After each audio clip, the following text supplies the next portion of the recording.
Olá, ouvintes! Antes de começar o episódio, gostaríamos de avisar que serão discutidos temas que podem ser gatilho para alguns de vocês, como violência e estupro. Pluriverso. Pensar o mundo de forma multidimensional. Extinguir o pensamento colonial e dar espaço à diversidade. Buscar mais que a universalidade, pluriversalidade. Olá, bem-vindos a mais um episódio do podcast Pluriverso. E hoje nós vamos bater um papo sobre gênero, com a presença de Isabelle. Olá, galera! Sofia. E aí, essa galera? Heitor. Oi, gente, como é que vocês estão? Espero que esteja todo mundo bem. E a presença ilustre de Jesus, mais conhecido como Vinícius. Olá! Então, para a gente iniciar a conversa, eu vou trazer aqui um conceito, uma noção de gênero. Segundo Judith Butler, o gênero seria a estilização repetida do corpo, um conjunto de atos repetidos no interior de uma estrutura reguladora altamente rígida, a qual se cristaliza no tempo para produzir a aparência de uma substância, de uma classe natural de ser. Eu amo como Judith Butler fala e eu entendo tudo, mas ao mesmo tempo eu não entendo nada. Que mentira, bicha, tu entende? Não, eu entendi. É porque assim, eu acho ela assim super prolixa, parece um orientador mesmo, sabe? Mas... deve ser mesmo. Mas assim, uma coisa que eu capto muito dessa citação dela é essa coisa da plasticidade, né? Do performático e do quadradinho, sabe? Dos rótulos que formam o que a gente conhece como categoria de gênero, de masculino e feminino. Ela fala de gênero como se a repetição de ações no decorrer e a normalização dessas ações por corpos masculinos e femininos caracterizariam o gênero e sobre como essas ações ao longo do tempo se naturalizaram e se tornaram o que a gente hoje define como gênero, né? A virilidade é uma característica do masculino e a meiguice é uma característica do feminino. E aí a gente reproduz isso por tanto tempo e sem questionar que isso começa a se criar essa categoria analítica que a gente considera natural e chama de gênero, né? O mais doido, eu acho, que ao mesmo tempo que é, tipo, super naturalizado, é algo que você tem que estar provando constantemente pelo resto da sua vida, assim. Então, tipo, é uma performance que não para, assim. Você tem que estar o tempo todo provando que você é mulher, ou provando que você é macho, e enfim. Pra mim, uma coisa que fica muito é como as instituições são reguladoras desses comportamentos. Por exemplo, a polícia quando reprime, por exemplo, um bando de adolescentes fazendo batalha do passinho ali no Iamujampa. Ali a polícia está ditando uma norma de comportamento. Então eu acho muito interessante quando ela fala sobre isso, porque a gente vai ver como não só o gênero, mas tantos outros comportamentos são perpassados por uma regulação do Estado. Acho muito bom, eu adoro. Do Estado e de nós mesmos, né? Do social. Não é uma coisa que está só no discurso, no simbólico, né? Na verdade tem, tipo, políticas institucionais para manter as pessoas nessas normas. Exato. E a gente tá tão intrínseco, tão amarrado nisso que acaba reproduzindo sem nem perceber. Exato, e aí a ciência também produz um papel normatizador importante em categorizar, em criar, em referendar esse sistema classificatório e um sistema classificatório que é binário, né? Que só percebe as representações e existências a partir dessa lógica dual entre o que é um marcador masculino e um marcador feminino em um corpo. Né? Mas há uma crítica que se pode fazer, né, nesse papel que a ciência desempenha como uma entidade que referenda essa normatização. Eu acho que eu entendo o que tu quis dizer, Jailson, sobre como a ciência absorve a coisa do mundo, né? E trata como um fato e reverbera isso através dos anos, utilizando a própria ciência como uma arma de legitimação. Sim, uma amiga minha até, eu participo do grupo de pesquisa em comportamento político, né? E aí uma amiga minha foi estudar, ela fez uma revisão bibliográfica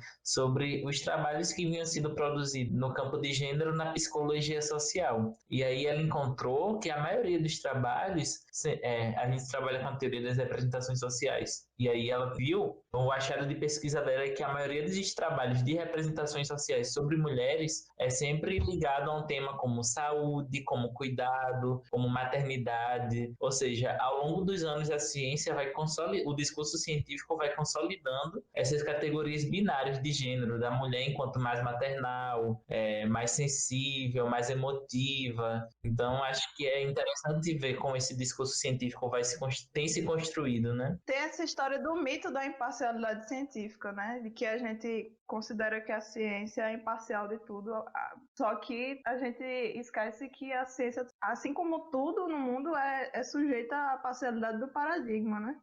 Antes da gente gravar o podcast, eu estava falando a Jailson que essa coisa da divisão dos papéis de gênero na sociedade é um negócio que vem de Darwin. E Darwin, sei lá, século XIX? Nem sei direito. Século XIX. Século XIX, a gente quer tratar tudo que Darwin escreveu no século XIX como verdade no século XXI. É doido, né? Porque no fim, parece que essa ciência vem mais pra, tipo, justificar, legitimar relações de poder que já existiam. Isso num momento, século XIX mesmo, que a religião não é mais reconhecida enquanto legítima, né? Pra justificar essas coisas. Então a ciência vem não preocupada em realmente explorar, explicar o que se tem na prática, mas em justificar opressões. E o mais doido é que não tem nenhuma justificativa científica, literalmente, que corrobore com essa teoria do binarismo de gênero. Quando a gente vai pesquisar em biologia, especificamente nessa área da coisa da diferenciação sexual, acho que o único dado que talvez corrobore com isso é o fato de os gametas femininos serem geralmente maiores do que os masculinos, como uma regra geral na natureza. Só que, tipo, toda essa história do cromossomo X e Y, de coisas que utilizam-se para justificar o binarismo, não é regra em vários casos da natureza. Inclusive, a coisa do masculino e do feminino não é regra em canto nenhum. Porque existem muitas outras situações naturais que são além do masculino e feminino, como é dito, né?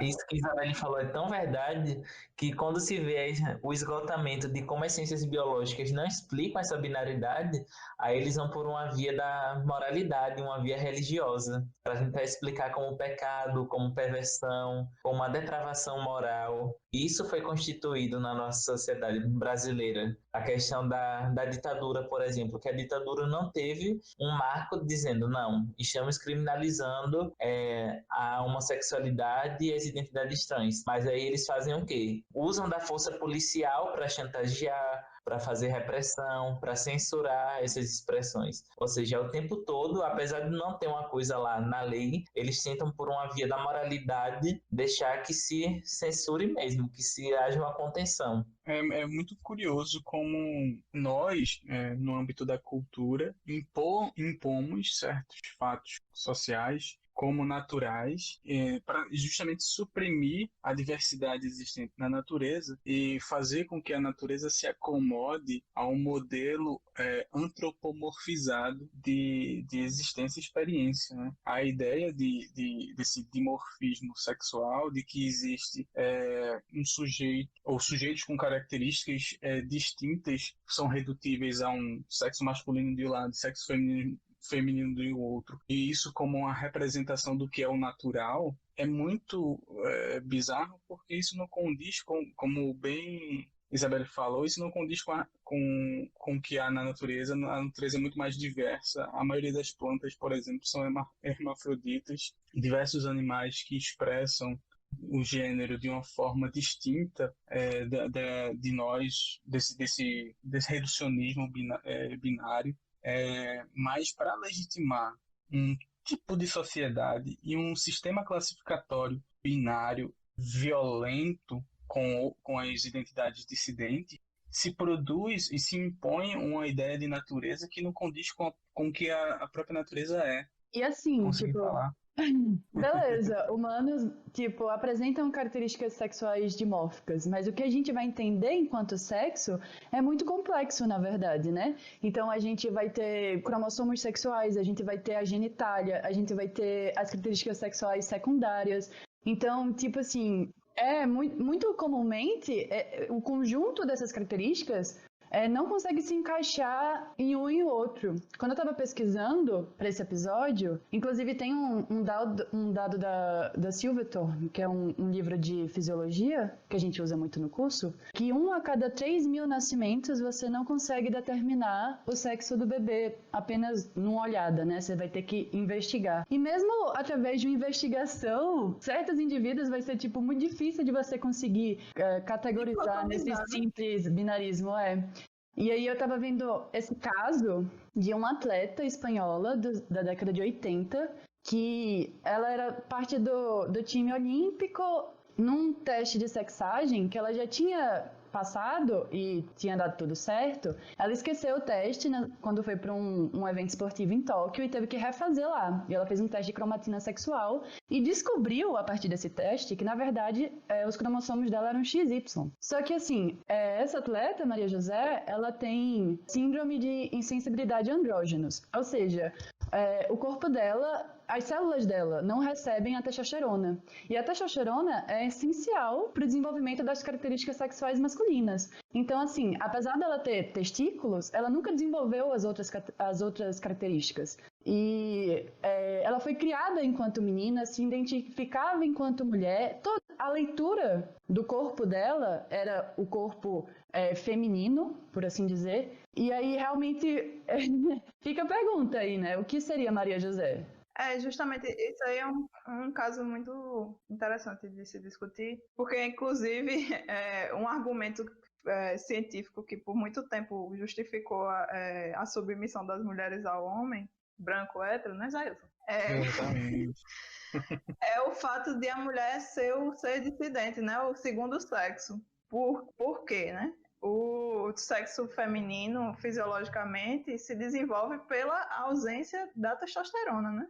Também, né? Claro. Além de outras muitas características fisiológicas, mas, tipo, na formação do feto, a ausência da testosterona é o que define que o feto se desenvolva como mulher fenotipicamente. Que no fim, na verdade, o caminho natural seria o feminino e a testosterona vai diferenciar para o masculino. Isso aí já é uma visão bem feminista, adorei, inclusive. Mas aí, no caso, é uma justificativa que sempre foi utilizada porque, tipo, falta a testosterona na mulher, por isso que ela é menor ou mais frágil que o homem e afins. Mas isso aí só uma mulher na falta, né? Isso aí são várias coisas que advêm do que Jailson estava falando, de como a gente nega a diversidade na natureza. Se você pensar no caso do intersexo, né? O intersexo é a pessoa que é problematizada por naturalmente não se encaixar em um modelo dimórfico imposto, né? Porque é uma pessoa que nasceu com características sexuais do sexo masculino e do sexo feminino. Ou seja, se ela nasceu assim, em tese, é porque isso é natural, né? É um dado da natureza. Mas aí vem o humano e como o intersexo não consegue se encaixar nessa noção dicotômica de sexo masculino e feminino, o intersexo é problematizado, né? É patologizado. E submetido a cirurgias violentíssimas, né? Exatamente. E note que aqui a gente ainda está falando só de sexo masculino e feminino. A gente ainda nem está discutindo tanto as expressões de gênero, que é real. Então, no plano biológico, já não é factível reduzir a experiência humana e não humana em uma dicotomia masculino e feminino, porque há uma diversidade, tanto como a Isabel falou, na natureza e nos demais animais, como também dentro da própria humanidade. E eu iria mais além do que Jailson estava falando, e ele vai ficar muito feliz com quem eu vou citar agora, que é Paul Preciado, que é justamente Exatamente. isso, que ele fala justamente isso de como a nossa diversidade é clivada por uma tecnologia social, que é o gênero, né? Não é uma coisa nem intrínseca, é literalmente uma construção social, uma tecnologia. Pois é, e aí a gente já começa falseando a realidade através dessa noção dicotômica do sexo, e aí a partir dessa noção dicotômica do sexo a gente deriva para uma expressão de gênero igualmente binária e igualmente falseável. Se o sexo é muito mais diverso do que a gente narra, as expressões de gênero são muito mais. E também porque isso é um elemento biocultural, como o corpo se põe no mundo e se compreende e é reconhecido. Então, há diversos sistemas de gênero que criam, por consequência, diversos papéis de gênero e também diversas expressões de gênero dentro de cada um desses sistemas, né? Então, não há só a ideia do masculino ou do feminino. Essa noção de gênero acoplada a masculino e feminino também é simplificadora por demais da realidade. Pensar também, né, como essa, tipo, além de necessariamente oposto, o feminino e o masculino, também necessariamente hierárquico, né? Necessariamente uma relação de dominação do masculino sobre o feminino. E, tipo, isso não é o que a gente via em muitos povos antes da colonização. E tem uma coisa interessante que, para os homens gays, por exemplo, quando tem um questionamento, fulano é gay, e você falando diretamente com ele, ele fala, eu não sou, aí ele responde, eu não sou gay não, eu sou homem. Ou seja, o gênero é uma coisa que estrutura tanto a gente, que a partir do momento que você vai contra a norma, então, para não se encaixar no feminino ou no masculino, se cria um terceiro gênero, um terceiro sexo, que seria essa identidade gay. Eu acho que é muito interessante isso. Como se a orientação sexual alterasse o gênero da pessoa, né, também. Sim, é que ele tá tão na fronteira do que é feminino e do que é masculino, que é preciso que se crie um lugar à margem para que se possa existir. E é tão absurdo a gente tentar utilizar a ciência, como a gente estava falando, como justificativa para isso, pelo seguinte motivo, tipo, você pensar que uma simples característica como um cromossomo na espécie humana pode diferenciar pessoas e configurar e legitimar essa categoria na. Só que aí você esquece que a diferença não é entre categorias de homem e mulher, a diferença são entre pessoas. Tipo, eu e Sofia, eu e Heitor, eu e Jailson, eu e Jesus, a gente tem diferenças fisiológicas, diferenças anatômicas entre nós, sabe? E a gente simplesmente ignora essa possibilidade de existirem diferenças entre seres, sabe? Essas diferenças têm que ser normatizadas e colocadas em caixinhas de normalidade, sabe? E assim, também necessariamente focar nas diferenças entre os sexos biológicos, assim, sabe? E não, talvez, pensar nas semelhanças. Uma coisa que também é interessante para analisar tanto a categoria de sexo como de gênero é como a categoria, já que a gente falou de hierarquias entre masculino e feminino, entre homem e mulher, pensar que a categoria homem ela foi pensada e narrada e imposta como universal a partir de uma matriz de poder colonial que, de um lado, referenda o capital de branquitude. Então, quando a gente está falando de humanidade ou está falando do homem da humanidade, a gente está falando de um homem branco. E aí vem os atravessamentos de raça para a gente pensar sexo e gênero. E o próprio sistema de invasões estruturadas e estruturantes às Américas e outros continentes no processo colonial, que também violentou e suprimiu e extinguiu diversas expressões de gênero, até a própria ideia do que é mulher, do que é homem, do que é feminino, do que é masculino, do que é feminilidade, do que é masculinidade, foram postas e impostas às Américas com a invasão. Tem um povo na Polinésia que são chamados Mahu, que é tipo um terceiro sexo que existe lá na Polinésia. E que eles eram, anteriormente ao processo de colonização pela França, eles eram tratados como pessoas especiais e super inteligentes e afins, porque conseguiu contemplar características positivas tanto do considerado masculino, tanto do considerado feminino. E aí, com a chegada dos europeus lá, esse povo foi as pessoas, né? Na verdade, do Mahu, a galera que era desse terceiro sexo, começou a ser tratada como dissidente, como patológica, e caiu em um processo que hoje em dia a gente vê que acontece muito com os transexuais e as travestis, né?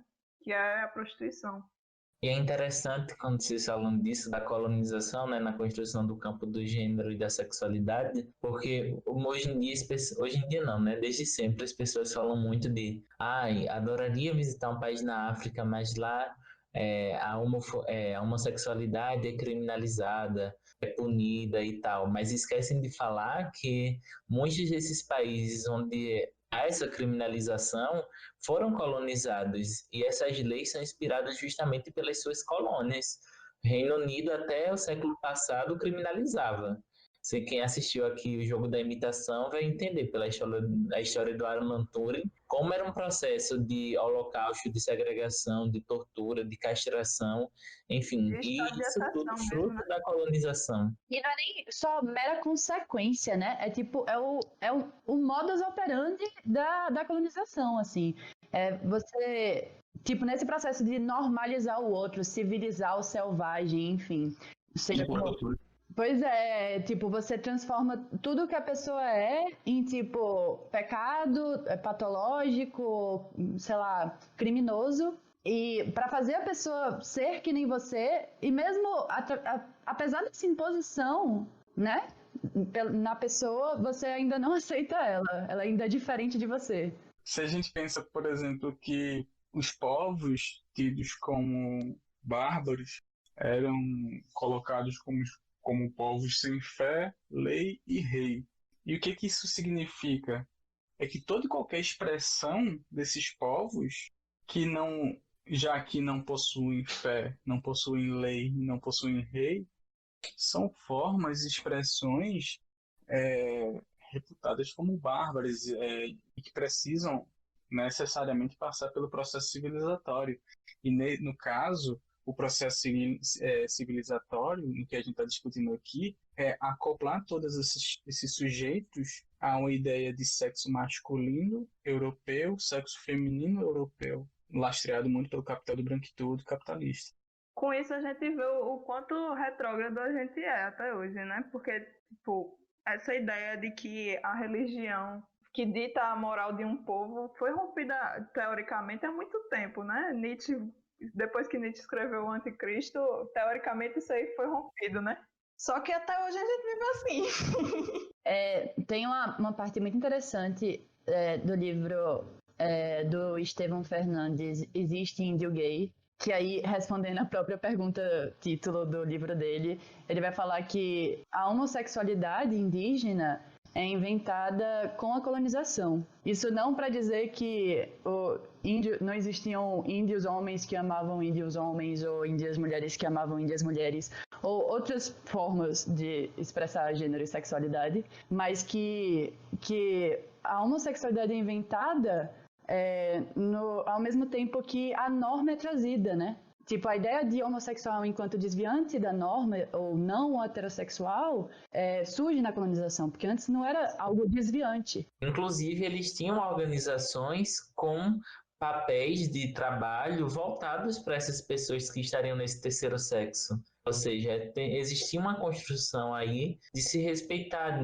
não respeitar não, né? Porque de naturalização mesmo dessas identidades. Sim, e em certos povos até de exaltação dessa expressão, né? A partir do momento que se reconhecia como algo positivo você ter nascido com o espírito feminino e o espírito masculino dentro de si. Ou seja, veja como a lógica é diferente da lógica ocidentalizante de pensar sexo e gênero, né? Você ter nascido num corpo e dentro desse corpo existir e persistir o feminino e o masculino era visto como algo positivo, enquanto a gente vê isso como algo patológico. Mas aí também tem a questão da absorção dessa coisa do... Não sei nem se é absorção, sabe? É sobre a ideia de que o homem sempre será superior à mulher, e não sei se isso é uma coisa exclusiva do Ocidente, sabe? Porque tem a história das hidras, né? Que são meninos que na infância são abusados sexualmente e praticamente forçados a se vestirem e a agirem como mulher para o resto da vida. E aí na cultura hindu, creio eu, as hidras, né, são consideradas sagradas e podem abençoar ou amaldiçoar pessoas e casamentos e afins. E, pô, você vê que tem essa exaltação que Jailson está falando e ao mesmo tempo tem coisa da repetição da violência, né? Um lastro patriarcal, assim, digamos, né? De violência patriarcal.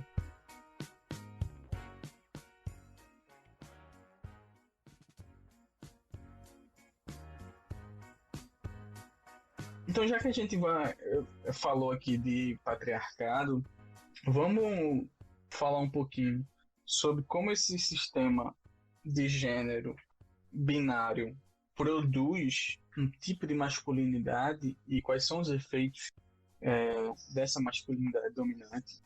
E depois pensar até em alternativas a essa masculinidade. Se a gente pensar que 83% das mortes por homicídios e acidentes no Brasil tem por vítima homens, né, e que esses mesmos homens cometem suicídio 4 vezes mais do que as mulheres, e que esses mesmos homens têm uma média de vida de 71 anos, enquanto as mulheres têm de 78,3, e de que esses mesmos homens, quando violentados sexualmente, passam em média no mínimo 20 anos para falar com qualquer pessoa ou com alguma pessoa sobre isso. Se a gente pensa que 95% da população carcerária são homens, se a gente pensa que 30% dos homens têm ejaculação precoce ou alguma disfunção erétil, se a gente pensa que 17% dos homens têm dependência química e majoritariamente alcoólica, talvez, e apenas um talvez, que a gente pode discutir aqui, esse modelo de masculinidade que é posto dentro desse sistema de poder, ele violenta, por óbvio, as mulheres, todas as expressões de gêneros dissidentes e não cis, mas também violenta internamente os próprios homens. Isso que tu É interessante você falar isso, porque eu fiz uma formação no Ministério Público aqui do Trabalho, que eles têm eles têm um trabalho com grupos reflexivos com homens agressores.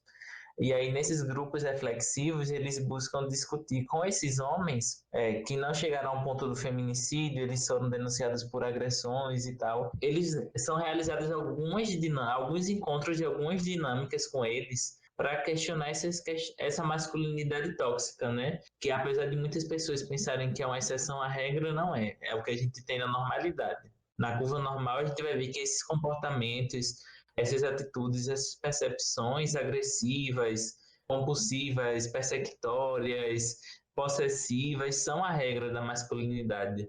E aí, nesses grupos, quando é feita essa dinâmica, eu nunca vou esquecer que na formação teve uma dinâmica que eles perguntavam aos homens: escrevam na folha de papel uma coisa que você queria ter ouvido e uma coisa que você nunca falou. E aí um desses homens escreveu num desses papéis que queria ter escutado um "eu te amo". E aí todo mundo achou que esse "eu te amo" era pro filho dele. Mas não, ele nunca escutou um "eu te amo" do pai dele. E isso era o que ele queria ter escutado. Ou seja, como esse modelo é um modelo cruel para os homens também. Que a gente reforça por estar ligado ao lugar do privilégio e não se questiona o privilégio, porque, enfim, é um lugar confortável, é um lugar onde se criam condições de prosperidade econômica, enfim, condições materiais de vida, mas também é um lugar onde se rejeita qualquer tipo de emoção, qualquer tipo de afeto, qualquer tipo que ponha a regra, ponha em questionamento o que a gente tem enquanto ser homem. Eu acho muito, muito pesada essa história, muito triste também. Sim, e isso que Jailson me fala também me lembra um pouco da minha... Porque, principalmente do lado do meu pai, a gente tem uma família muito longeva, o pessoal vive muito. Minhas tias-avós morreram todas com mais de 85 anos. Teve um tio-avô meu que morreu com mais de 100 anos. E aí, uma coisa que eu passei a me perguntar depois de um tempo foi por que eu conheci muito mais mulheres idosas da minha família do que homens. Eu não conheci meu avô, por exemplo, por parte de pai. Não conheci os homens da minha família que eu só ouço falar. E aí eu refletindo sobre isso, eu percebi que os homens da minha família são mortos, teoricamente, morreram pelo álcool, por consequências do álcool da boemia, sabe? De todas essas lógicas que se consideram masculinas, que Jailson falou aí. E aí as mulheres que ficavam em casa não viveram muito e eu tive a oportunidade de conhecer quase todas elas, sabe? Sim, e a gente pensar também que esse próprio consumo de álcool e outras drogas pode estar ligado ao fato deles não falarem o que sentem e verem nessa como via de escape mesmo, você se embebedar, você se drogar, você, enfim. Porque também é uma demanda muito grande que esses homens sejam provedores. Quando eles ficam desempregados, quando eles ficam sem ter um retorno financeiro para dar para a família, para sustentar, que comportamentos agressivos com eles mesmos eles não reproduzem e quando chegam, claro, alcoolizados, alterados em casa, que comportamentos agressivos eles não cometem com outras pessoas, entende? Tem um dado que reforça isso que Heitor fala, que é de 3 em cada 10 homens têm o hábito de conversar sobre medos e dúvidas com os amigos. Ou seja, 7 em cada 10 não conversam sobre medos e dúvidas. E eu vejo também. Consequentemente, o homem majoritariamente sofre, mas sofre calado e sozinho. Ele não foi socializado e não foi educado para possuir abertura emocional, para falar de si e falar do outro. E para expressar seus sentimentos. O abuso de álcool e de drogas serve muitas vezes como pretexto para ter essa liberação emocional, ao ponto que álcool e outras drogas quebram a inibição, então se o cara tá chorando lá, alcoolizado, é tudo tranquilo, tá normal, tá? Ou seja lá, que a atitude que o cara toma enquanto alcoolizado é quase que naturalizado e aceitado. E quebra a inibição a um preço altíssimo, que é a depressão, né? Porque não esqueçam que álcool é uma droga agressiva, né? E aí quando essa inibição é quebrada, no outro dia você sente falta disso e se deprime. Sim, e aí por não ter sido socializado para se colocar vulnerável, se humanizar e expressar sentimento, nós homens somos cultivados através de uma incapacidade de nomear o que se sente. E aí, se a gente não consegue nomear o que a gente sente, a gente utiliza a linguagem da violência. E aí, a dependência química, o excesso do álcool, é também uma repercussão dessa linguagem da violência, né? É uma forma de falar o que se sente de uma forma violenta. Termina que você cria uma camisa de força das emoções masculinas e que só são extravasadas nesse momento, digamos, entre aspas, de lucidez do álcool. O próprio hábito de se colocar em situações de risco,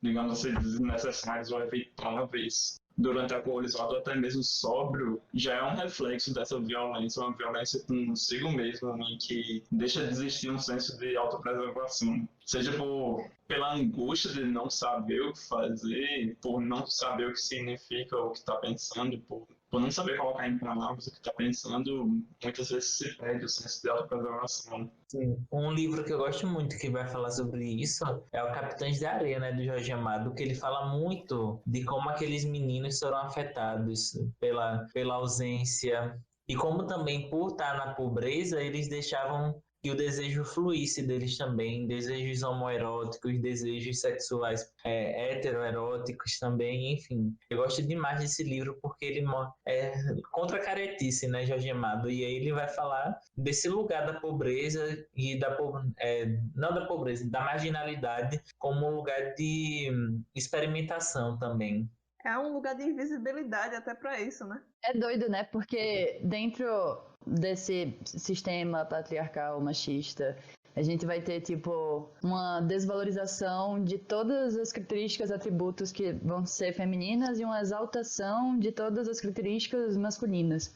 E aí, tipo, dentro disso, você tá desvalorizando coisas essenciais, na verdade. Tipo, sensibilidade é essencial, empatia é essencial, cuidar dos outros, saber cuidar de si é essencial, sabe? Tipo, eu só fico pensando assim, como se a gente tivesse mais aberto para sair dessas caixinhas e se os homens, né, pudessem também se permitir serem permitidos, ser sensíveis, empáticos e cuidadores. E o mesmo para as mulheres, né, que foi algo que a gente discutiu no episódio anterior, nessa questão de, tipo, as mulheres necessariamente serem ensinadas a cuidar. Eu não acho que isso é algo negativo. Eu acho que é uma sobrecarga gigantesca sobre as mulheres, porque cuidar tem que ser muito valorizado e tem que ser feito por todos.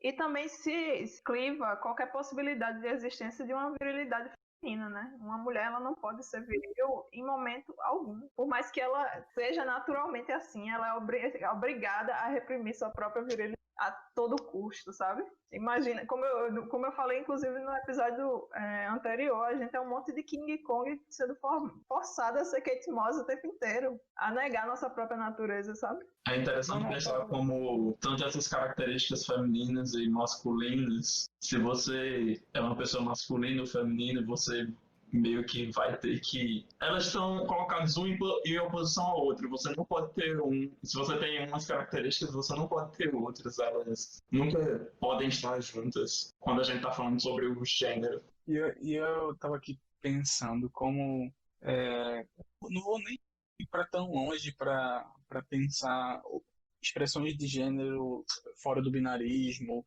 ou então alguma dissidência de sexo. Eu vou no quadradinho mesmo do sexo masculino e expressão de gênero masculina na orientação sexual hétero. Mesmo você pertencendo, todos esses marcadores te atravessando, como é, por exemplo, o meu caso, quando você se depara com todas essas características que te imputam e você não se reconhece nelas, há em certa medida um estranhamento no sentido de que eu não pertenço a esse modelo de masculinidade. Então, o que eu sou? Onde é que eu estou? Qual é o locus? Qual é o lugar que me habita? Se eu não sou, nem quero ser viril. Se eu não sou, nem quero ser competitivo. Se eu não quero me expressar como provedor da família. Se eu não quero criar uma imagem de Deus associada ao masculino e que me pertence. Se eu quero e necessito quebrar esse silêncio que há em mim sobre minha vulnerabilidade e meus sentimentos, quando a sociedade impõe para mim essa ideia de masculinidade, é uma ideia... A reação é uma reação de não pertencimento. E se descobrir, se achar nesse modelo binário, é uma coisa que pode ser bem, bem violenta em certa medida, sabe? Sim, muito violenta, na verdade. E isso é pra gente ver o quanto, até numa posição de privilégio, essa violência se repercute, né? Porque uma coisa que eu pensei é porque, pode-se achar que falar de silenciamento do homem é uma coisa meio absurda, já que se a gente olha para o sistema de poder, a gente visualiza que as pessoas que têm exposições hierárquicas e de dominação são majoritariamente homens. Então, por que silenciamento se ele está num espaço de poder? Mas há uma diferença entre ocupar um espaço de poder e a expressão da fala e exposição das camadas de abertura emocional. Até porque estar naquele espaço de poder, ao estar nesse espaço, exige-se desse homem que expresse, aí de novo, aquelas características que a gente já falou aqui, de virilidade, competição, etc, etc, etc. Não se mostrar uma pessoa falível, frágil. Então, manter, de novo, através da ocupação desse espaço de poder, manter um espaço de silenciamento, na verdade, clausura emocional total. Sufocamento mesmo de qualquer subjetividade, né? E é doido porque, tipo assim, é uma questão central, porque se a gente quer mudar alguma coisa, não é tipo como se fosse possível, ou, não estou sugerindo, mas, por exemplo, matar todos os homens, sabe? E também não é como se isso fosse resolver o problema. Então, assim, tem que a gente pensar numa mudança que permita, sabe, um ambiente melhor, relações melhores entre as pessoas no geral, e isso passa por permitir que os homens sejam mais sensíveis e mais abertos. E fica muito mais compreensível para se entender aquele dado lá que eu coloquei no início de que homens cometem suicídio 4 vezes mais do que as mulheres, né? Quando a gente pensa nesse espaço de fechamento emocional. Ou seja, esses códigos de masculinidade que são ameaçadores matam homens e matam mulheres também. E, inclusive, pensar nisso como um grande passo para uma sociedade feminista, de fato, né? Pensar os homens enquanto grandes aliados nessa situação e não como algo a ser batalhado ou destruído ou matar todo mundo, igual Sofia sugeriu.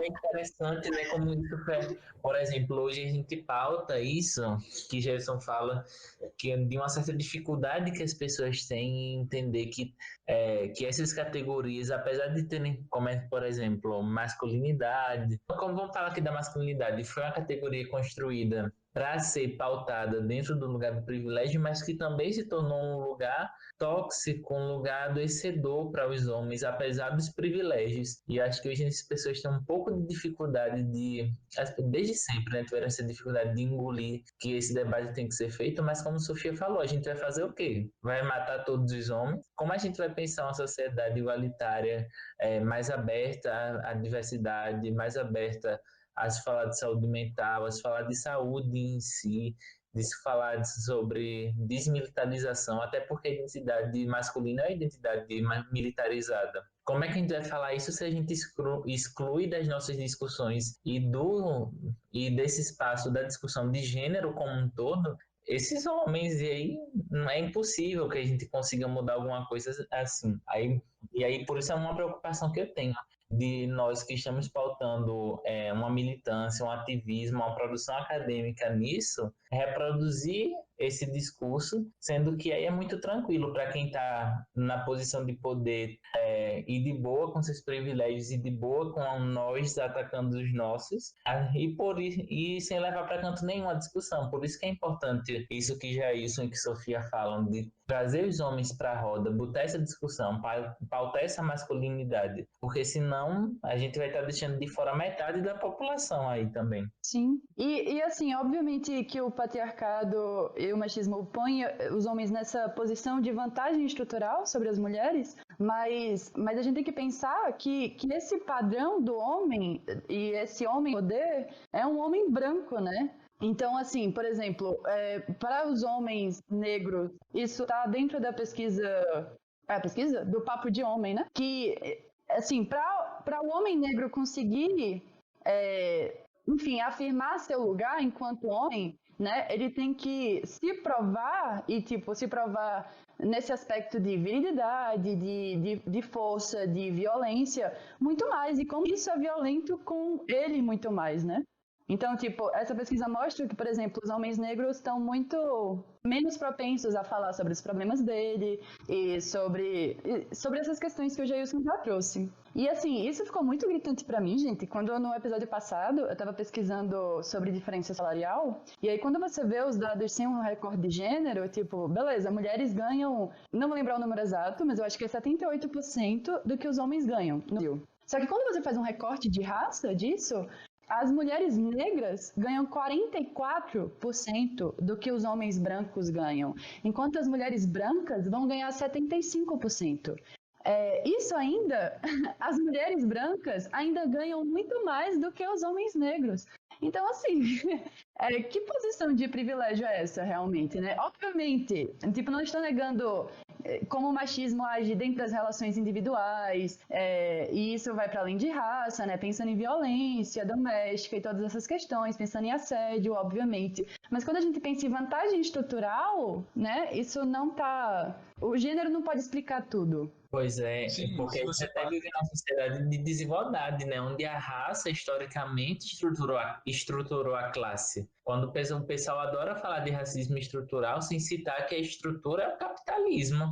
E o Marx mesmo vai falar sobre isso, que tem uma frase dele que eu adoro, que é que o trabalho branco não pode ser emancipatório, onde o trabalho na pele negra é marcado a ferro. Ou seja, não tem como a gente não pautar isso. E até também porque se a gente, por exemplo, tem outra frase que eu adoro, mas bem da psicologia social, que é quando vai falar de quando uma pessoa de minoria erra, ela está errando pelo grupo todo, ela não está errando por ela só, como é esse lugar que foi construído para as pessoas brancas. Por exemplo, quando o ministro do Bolsonaro da Educação, que não passou nem 5 dias, mentiu o currículo, o tanto de meme que tanto tanto o pessoal conservador quanto o pessoal progressista fez, diz muito de um lugar de um racismo que é pautado por todos os campos, até os campos que estão engajados de lutar contra a erradicação dessas violências. Ou seja, a gente tem que ter essa sensibilidade analítica de olhar como a branquitude, como o neoliberalismo e como o heterocis patriarcado se estruturaram nesse lugar de organizar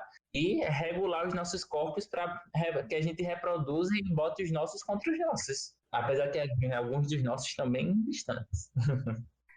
Sim, sobre o que Sofia estava falando, da presença dos homens negros no mercado, uma coisa que eu me lembrei foi de um dos encontros do Dia da Mulher lá no Cebiotec, que eu acho que isso já faz 2 anos, acho que foi em 2018, que uma das professoras palestrantes mostrou um dado absurdo, que até hoje eu penso muito sobre isso, que só na época, não sei se hoje ainda continua, ou se aumentou, se diminuiu, mas na época, no Brasil, só existiam 8 mulheres negras professoras de pós-graduação em universidades federais no Brasil. E professora Flávia, que inclusive participou do nosso episódio de Gastropolítica, era uma delas, né? E aí eu penso também sobre essa presença nos locais de poder e nas estruturas. Isso é muito pesado de se constatar, sabe? Mas isso em todos os cursos, eu de pós-graduação? Em todos os cursos de pós-graduação. Não é só na área de biotecnologia, infelizmente. Em Inclusive, 2018... fica a dica aqui da referência da Fran Demétrio, que é uma professora negra e trans das ciências biológicas lá da Bahia. Eu adoro ela. Para ver como, a depender do espaço de inserção do homem, né, como as coisas se dão. Na primeira infância, 2% dos educadores da primeira infância são homens. E, consequentemente, obviamente, 98% mulheres. E esse dado é muito interessante para a gente pensar sobre cuidado de si e do outro. E como nós, homens, nunca fomos educados a cuidar de si e do outro. Nesse primeiro momento, né, de socialização, que é o momento em que o cuidado é muito mais premente, muito mais presente, esse espaço é inabitado por homens. Isso diz alguma coisa sobre como nós compreendemos enquanto sociedade o homem e o que ele não deve fazer. E isso, quando a gente olha para outra ponta da análise, que é o ensino superior e programas de pós-graduação, cargos de gestão dentro da universidade, etc., a gente visualiza o oposto, né? Como esses espaços são habitados pelos homens, que são os espaços de poder. E aí a gente não aprende nesse processo que eu, enquanto homem, sou apto a cuidar do outro e tenho que cuidar de mim também. Também que é se permitir ser cuidado. Exatamente, que aí se conecta com aquela ideia de virilidade, né? Como é que eu vou me permitir ser cuidado por outro se isso vai, de alguma forma, manchar minha virilidade? Eu vou ser menos homem. Inclusive, se um homem cuidar de mim. Eu lembro, assim, quando eu tava crescendo, uma coisa que eu escutava muito mãe dizer é que tava querendo criar gente pra não ser que nem ela, pra não ser dona de casa, pra, sabe? Tipo, não depender de macho, não sei o que e tal. E aí, com o tempo, mamãe passou muito a dizer que, tipo, isso foi um erro muito grande dela, porque, no fim, ela se viu criando pessoas sem senso de coletividade e pessoas que não se responsabilizavam pelos seus entornos, pessoas que não sabiam cuidar de si, não sabiam cuidar dos outros, sabe?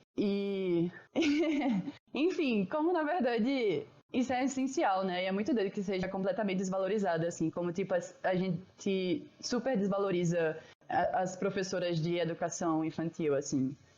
E como a gente vê com maus olhos os professores homens nessa primeira infância, porque aquele homem é um estuprador em potencial. Não confia, né? Tipo, a gente cria homem que a gente não confia. Exatamente, é exatamente isso. Me lembrou uma coisa que eu tinha lido esses dias, que quando a gente fala que nem todo homem, quando aparece uma mulher se preocupando porque vai estar em uma situação que vai estar exposto muito próximo em contato com um homem, e claramente é natural que ela vai ter receio. E o que muitos de nós homens falamos quando a gente vê mulher tendo medo de um homem é que não é bem assim, nem todo homem faz isso, mas quando é o momento que a gente vai lá e vai... Qual homem que deixa, por exemplo, um amigo cuidar da filha dele? Ele vai sair e vai deixar um amigo cuidando da filha dele. A gente fala tipo, nem todo homem, mas de repente, esse nem todo homem não é nem o homem que tá andando do lado da gente. É porque a gente realmente cria homens pra não entenderem consentimento, pra insistirem, pra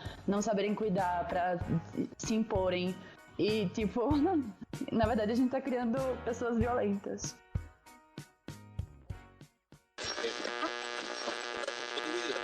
O X da questão é, qual é o crime que eu cometi? Eu estava numa discoteca com a minha esposa e com amigos. A minha esposa foi para casa um tempo antes e eu fiquei ali. E nesse curto espaço de tempo que eu fiquei, eu tive contato com uma garota, né? Com o consentimento dela, obviamente. E a gente ficou por cerca de 10, 15 minutos.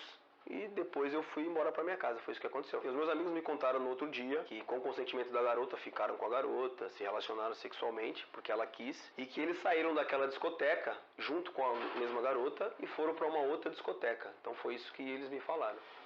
Não tive relação sexual, a gente teve relação entre homem e mulher, né, de ela me tocar, eu tocar nela, porque ela quis e eu também quis, mas não cheguei a fazer sexo com ela. Eu me arrependo de ter traído a minha esposa.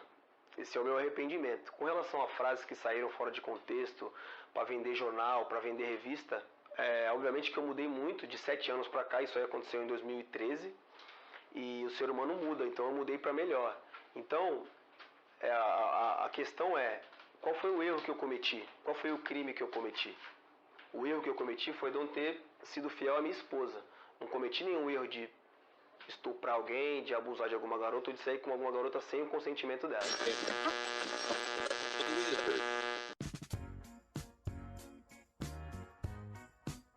Então, recentemente a gente... Na verdade, nem tão recente assim, porque o caso é de 2017. Na verdade, a sentença é de 2017. Mas a discussão foi reacendida recentemente com o anúncio da contratação de Robinho pelo Santos, né? E reacendeu a discussão sobre o caso de estupro da sentença de primeira instância na Itália, condenando a 9 anos. Então, a gente tem algumas coisas aqui que a gente pode discutir aqui nesse caso, né? Inclusive sobre a ótica de uma masculinidade tóxica e de uma cultura da naturalização da cultura de estupro, da neutralização de violência, enfim, algumas coisas que a gente pode discutir aqui. O homem que para ser um homem tem que expressar sua sexualidade. Isso, a hipersexualização do homem. Isso desde criança, né? Segure suas cabras que meu bode tá solto. É verdade. Se falasse disso, Sofia, a primeira coisa que me veio à mente, eu tenho um filho de 3, quase 4 anos, Gael, né? E Gael é loiro do olho azul. E eu cansei, isso me incomoda. Quer dizer, até hoje, quem tá escutando saiba que me incomoda e não reproduza isso. A quantidade de vezes que eu passeando com ele na rua que eu escutei o príncipezinho, o reizinho, ai que lindo, vai fazer sucesso com as meninas, tipo, hipersexualizando uma criança de 1 ano. Eu vi esse comentário com o Gael com 1 ano de idade no meio da rua. Qual é o sentido disso? Desse comentário para uma criança de 1 ano de idade? O que uma criança de 1 ano de idade tem a ver com esse processo brutal de hipersexualizar tudo, né? E todos? Então é muito forte isso. E não é nem só com pessoas desconhecidas passeando, mas também com pessoas da família, com amigos. É muito presente isso, de que já imputam um determinado papel, tanto do ponto de vista de sexo como de gênero, a Gael, de forma abrupta e violenta, sabe? Ou seja, naturalizando isso, né? Que as pessoas nem não param pra reparar, né, do que elas estão Pois é. falando. E para ver como é colonial, né? Essa lógica do, ai, que reizinho, que príncipezinho. Por que que ele é príncipe se a gente está numa república federativa, se o sistema é presidencialista? O que que Gael tem de rei, sabe? Mas isso aí diz muito sobre como a gente representa e aquela ideia que eu falei inicialmente de que a categoria do homem foi pensada a partir do capital de branquitude. Então, Gael se amolda, e aí é um desafio criar Gael, porque ele se amolda muito bem nesse capital de branquitude. E eu sei que ele vai ser colocado nessa caixinha ao longo da vida. Isso me faz pensar, Jason, sobre uma vez que a gente estava discutindo no Biogen, que era um grupo de discussão de gênero e bioética que a gente tinha no CBOTEC, que eu acho que, não sei se era um dos artigos ou foi alguma coisa que tu trouxe, que falava sobre características e papéis intrínsecos de masculinidade em crianças. Diziam que os meninos desde sempre tinham características de liberdade e afins, e as meninas tinham essa característica de cuidar e de serem meigas, e que isso era uma coisa que se via desde a infância. Só que, gente, eu era uma pirralha super agressiva, assim, sabe? Diz muito sobre isso que tu estava falando sobre Gael, de colocar suas próprias impressões de mundo sobre uma criança, sabe? As suas expectativas de pessoa influenciada por esse paradigma de masculinidade e feminilidade, colocar essas expectativas em uma criança, literalmente, uma criança que não entende nem o que é gênero. Mas que já vai aprendendo desde o início que mulher é como eu me lembro isso no ensino médio, como um professor de física falou com relação àquela cantora, ou ex-cantora, não sei, Kelly Key, dizendo que ela era um repositório de esperma. Mas sério, super sério, ele falava isso.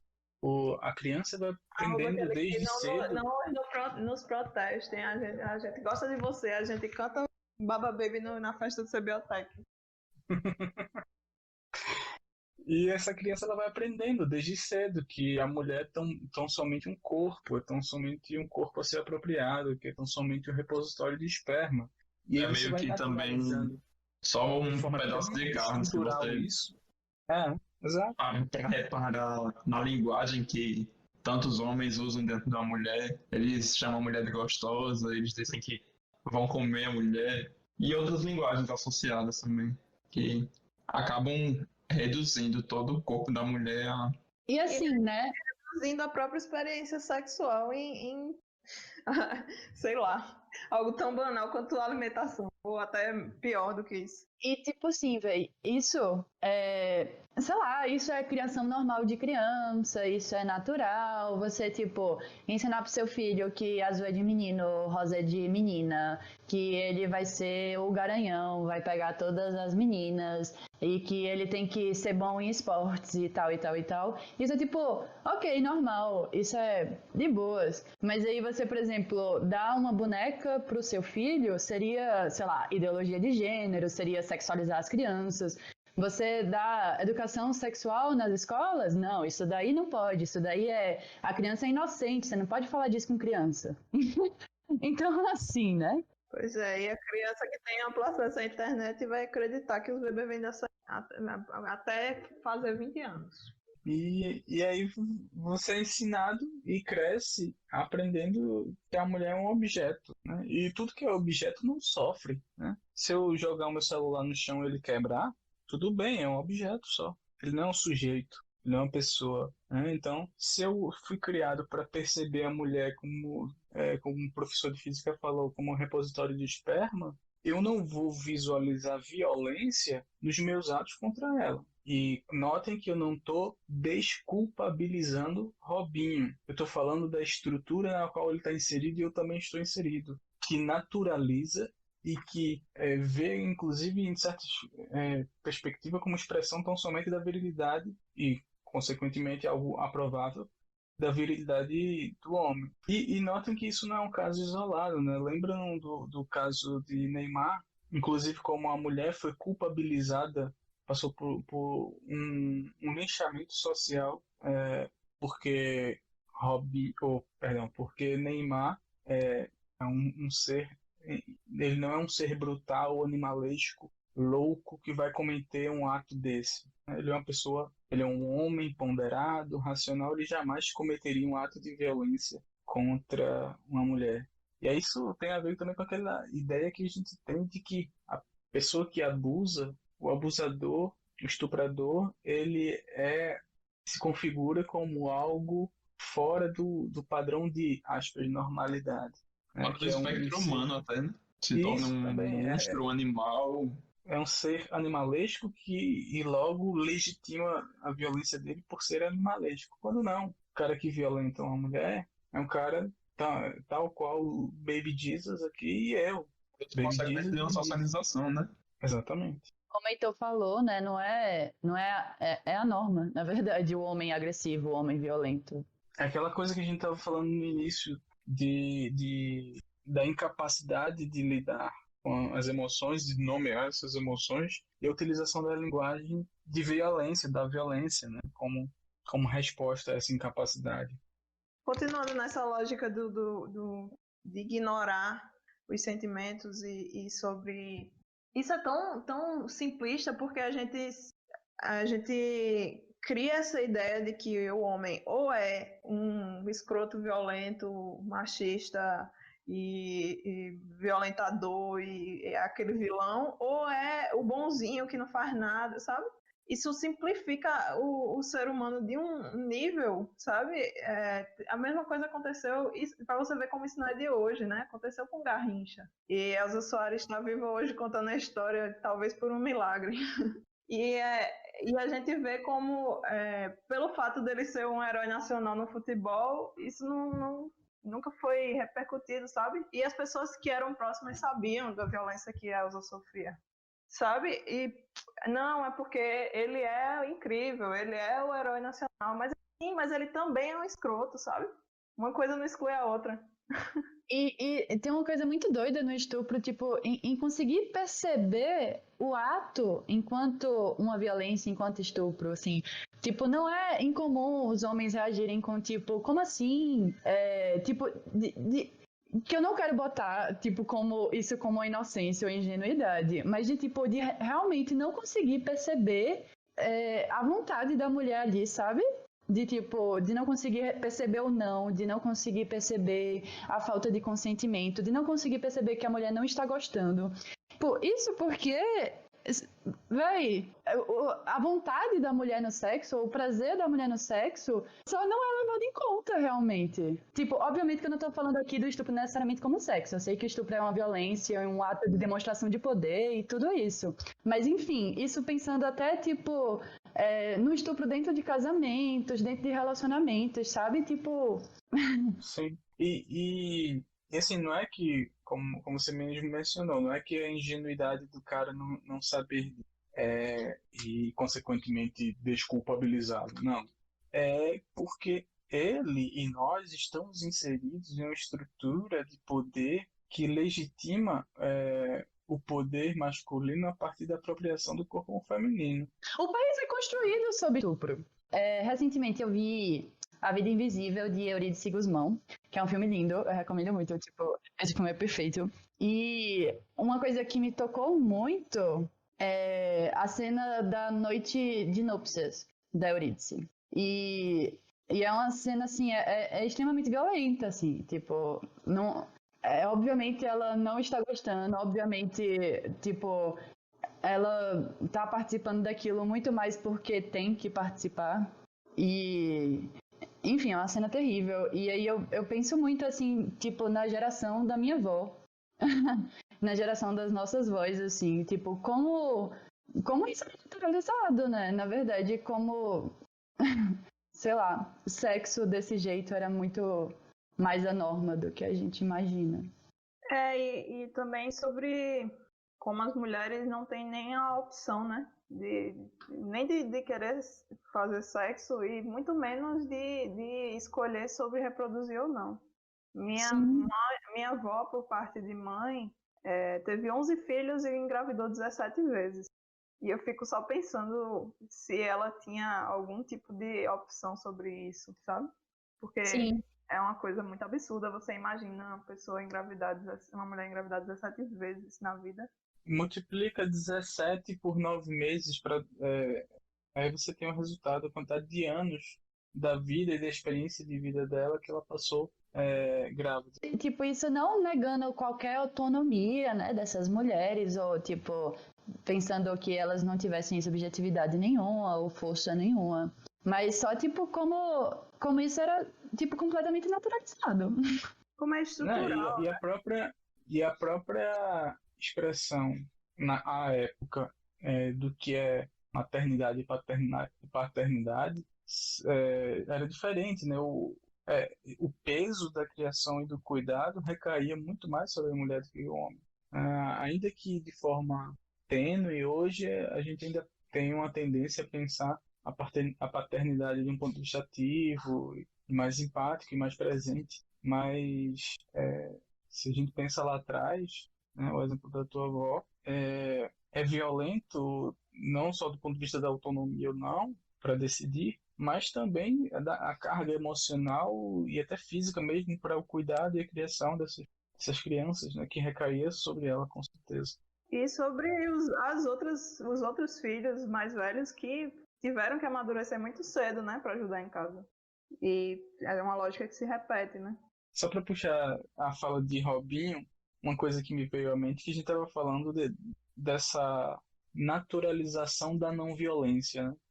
Depois disso tudo, né, na reportagem, ele admite uma ideia de homem narcísico tão grande que ele admite tão somente um erro, que foi ter traído a esposa. Não foi ter estuprado, né? Foi ter traído a esposa. Eu acho absurdo que nem se fala, né, na palavra estupro. Ele nem nunca se dá o nome aos bois. Tipo, por mais que seu pênis estivesse na boca da mulher e ela não quisesse, isso não é estupro, sabe? E é doido, né? Porque isso é tipo 7 anos depois do crime ter acontecido, assim, tipo... Eu sou uma pessoa muito, muito aberta a acreditar que as pessoas mudam e melhoram e conseguem crescer a partir dos próprios erros. Mas, véi, 7 anos depois o bicho tá reproduzindo o mesmo discurso. É absurdo.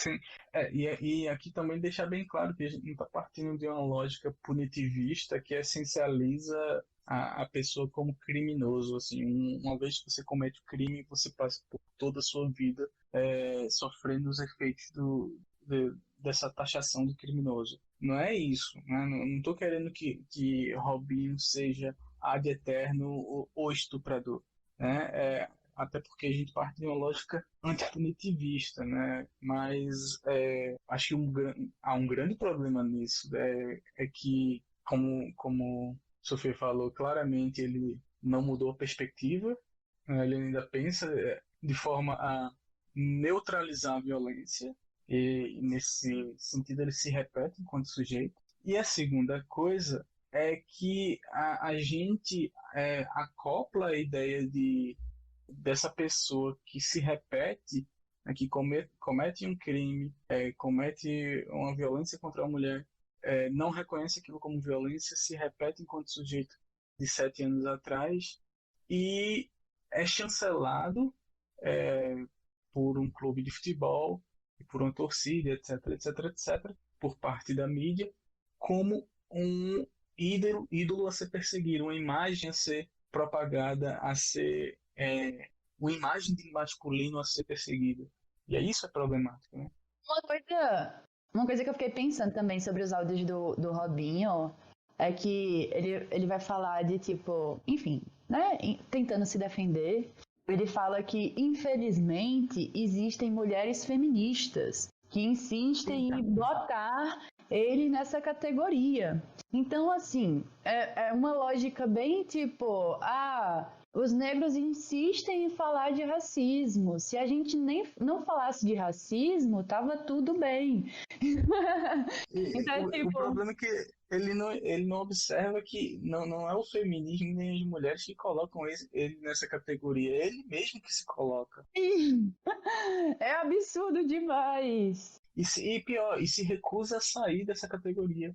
Não, e o mais absurdo a gente vê que isso não é a primeira e infelizmente, sendo bem pessimista, eu acho que não será a última, sabe? A gente tem vários casos no mundo do futebol, a gente citou 2 aí, Robinho, Neymar, Garrincha também. E não precisa, né? No nosso dia a dia, na verdade. Tem o tal do goleiro Bruno também, véi. Pô, isso, inclusive no Brasil, é uma coisa tão naturalizada que dá ânsia, sabe? É uma coisa de ter nojo. É só vergonha, sabe? Mas isso que eu digo é só pra gente pensar se a gente quer criar pessoas e homens que repitam esse tipo de lógica que violentam a si mesmo e aos outros, sabe? Como o Heitor falou no último episódio, o ideal é mesmo gênero. Enquanto a gente não tá abolindo, criar pessoas para além de caixinhas de masculino e feminino, no sentido de ensinar as pessoas a serem humanas, né? Porque infelizmente a gente ainda tá nesse martírio de ensinar as pessoas a serem humanas. E ensinar a não normalizar o estupro, e ensinar que mulher tem que ganhar tanto quanto homem. Sabe, a gente se vê tão progressista ao mesmo tempo que tá lutando batalhas tão antigas que isso é exaustivo mesmo.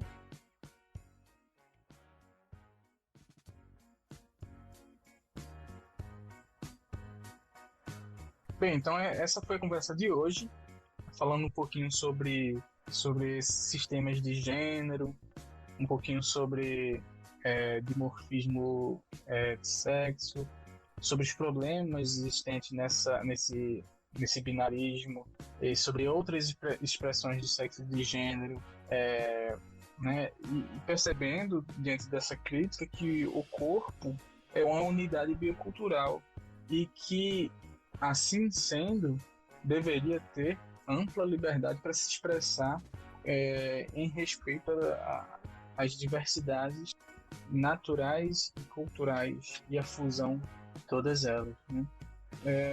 E eu acho que essa talvez seja a grande mensagem para esse episódio, né, da gente desconstituir essa lógica, tentar pensar a masculinidade não acoplada necessariamente à ideia de sexo masculino, pensar a masculinidade e os eventuais predicados da masculinidade como algo que não seja violentador das emoções do homem e que também não violentem as mulheres. Então, assim como as expressões de gênero, de sexo, são plurais, diversas na natureza e no sistema cultural, as masculinidades também deveriam ter a liberdade para emergir e substancialmente para emergir de forma não tóxica para o homem, para a mulher e as demais expressões dissidentes, né? E sobretudo de uma forma respeitosa com todas, todos e todes. Queria agradecer a presença de Sofia. Valeu aí, galera! Esse grupo é animado ou não é? Gostei de ver. Bacana. Queria agradecer a presença de Isabelle. Obrigada, pessoal, todo mundo aí que participou. Beijinho, tchau, tchau. Até mais, meus baixinhos e minhas baixinhas e meus baixinhos.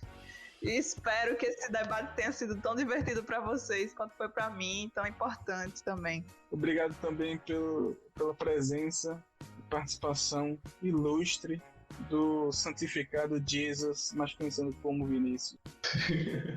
Obrigado aí pela conversa, sei lá, por tudo isso que a gente pôde debater aqui junto, né? E obrigado a quem tá escutando, né? Se puder, compartilhe. Se quiser, se gostar. Hoje é a marca. E agradecer também a presença aqui de Heitor, né? Obrigado, gente. Eu que agradeço por poder estar movimentando essas discussões com vocês. E espero que todos que estão escutando essa discussão, seja em que momento for, saiam por aí bem reflexivos e com um olhar mais atento a essas questões. É isso. E é isso aí. Esse foi mais um episódio do podcast Pluriverso. Curte a gente, compartilha, fala pra mamãe, pro papai, pro melhor amigo, pro inimigo também. E já tem mais episódio aí. Um abraço.